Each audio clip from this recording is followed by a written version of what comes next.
طبعا انا لقيت فرخايه حلوه كده عماله تبصبص لي وانا بصبص لها، فقلت اتغدى بيها قبل ما هي تتعشى بيا. عملتها في الفرن وبطريقه وبطعم حلو. خلينا نشوف عملناها ازاي، بس التركايه على اصول رامي سعد محجوب. يلا بينا.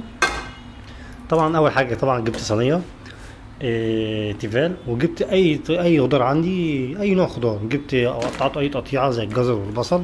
طبعا المقصد في الحاجات ديت في الخضار ده كله ان انا عايزه بس ارضيه، مش عايزه ان انا اقدمه بس ممكن يتاكل عادي. وجبت ربطه كزبره وقرن فلفل حامي، وبدات ان انا افضيهم كلهم على بعض بالشكل دوت. وطبعا مش هضحك عليكم، كان عندي شويه بطاطس كمان كنت مقطعهم سلايز او اي تقطيع عامه يعني، وفضيتهم طبعا بالشكل دوت. قلبتهم كويس، والبطاطس كانت منقوعه طبعا في السنه من الخل، بس خل ايه؟ خل تفاح. طبعا قلبت الخضار ده كله مكسته في بعضه، وكان عندي طبعا ركنته على الجنب على ما اجهز له شويه توابل. الخضار ده انا عايز ابيته في تتبيله حلوه. طبعا جبت عندي معلقه كزبره، وجبت عندي معلقه او ربع معلقه جنزبيل وورق لورا وفلفل اسود حصى وفلفل اسود ناعم وبابريكا ومرقه فراخ، وعندي سنه قرفه او نص معلقه قرفه بودر.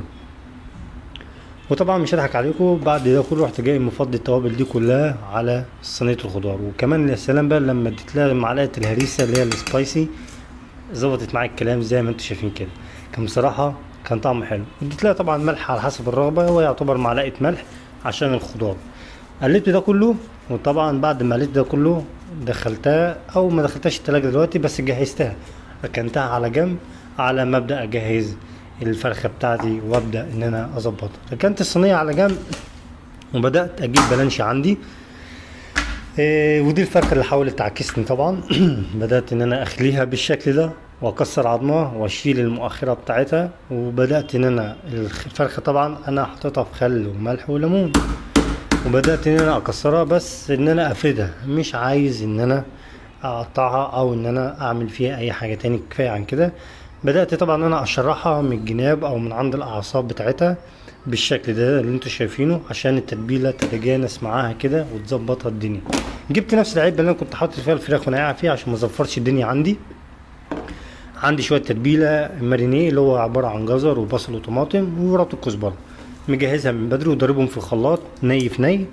وبعد كده سبتهم يريحوا في التلاجة، وبعد كده جبت الفرخة، وبعد كده نزلت بالتتبيلة بتاعتي، وبدأت بالفعل ان انا اتبل التتبيلة بتاعتي. ومن هنا بدأت ان انا اخلي الفراخ تشرب او تمتص التتبيلة. كانت بصراحة كانت طعم حكاية، كانت حاجة كده يا جماعة تركاية بصراحة.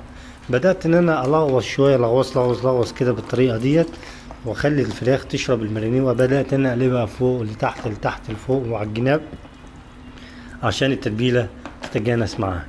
طبعا بعد ما بدات ان انا اخلي التتبيله تشربها، كان عندي شويه مارينيه كمان كده، بدات ان انا اخليهم على الوش عشان خاطر دول هيدوني التيستنج الحلو. غطيت الفراخ وغيرت الكلفز عشان ما بهدلش العلبه ولا بهدل الدنيا، وركنت ده كله في التلاجة وقلت له اشوفك بعد ساعه او ممكن ساعه ساعتين على حسب. وكل ما بتطول الحاجات دي في التتبيله وفي التوابل اشوفها مره تانية بتبقى تيستنج عالي جدا.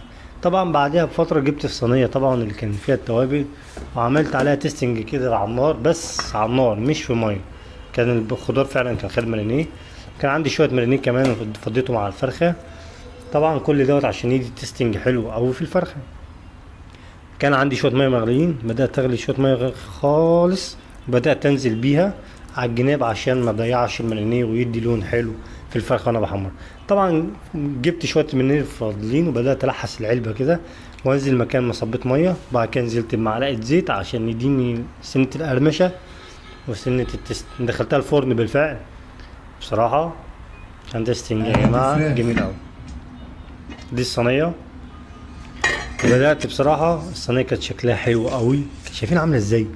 المقصد اللي انا عايزه كله هو الجوس بتاع الفرخه، مش عايز الخضار. الخضار ممكن اخليه يعني ايه يبقى جنب كده ستوك، يبقى اللي هو مثلا ايه، يبقى لو حد حب ياكله جنب الفراخ ماشي. وعملت شويه رز مكسيكي جميل، انا بقول لكم عليه في حلقه تانية. طبعا جبت شويه الرز وحطيت الرز وحطيت الفرخه عليه بالشكل اللي انتوا شايفينه ده. كانت حاجه بصراحه جميله جدا، طعم كان حكايه وروايه.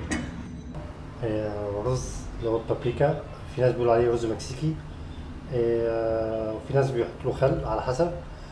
طبعا انا فضلت ان انا اعمله بالطريقه ديت زي ما انتم شايفين، طريقه كده جميله جدا طبعا. والفراخ كمان مستويه حلوه قوي. هندوقها دلوقتي ونشوف الدنيا فيها ايه. بسم الله.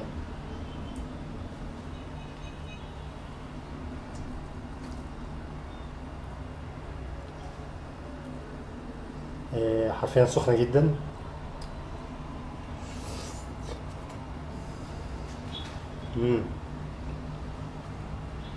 مستوي قوي. اتمنى طبعا ان الفيديو ده يكون عجبكم. حاجه كده يعني تغيير اجواء شويه. اتمنى ان شاء الله كده تقولوا رايكم في تعليق عندي على قناه يوتيوب رامي سعد محجوب. ومستني اقتراحاتكم ومستني تعليقاتكم، واشوفكم ان شاء الله في حلقه جديده. والسلام عليكم ورحمه الله وبركاته. تشاو.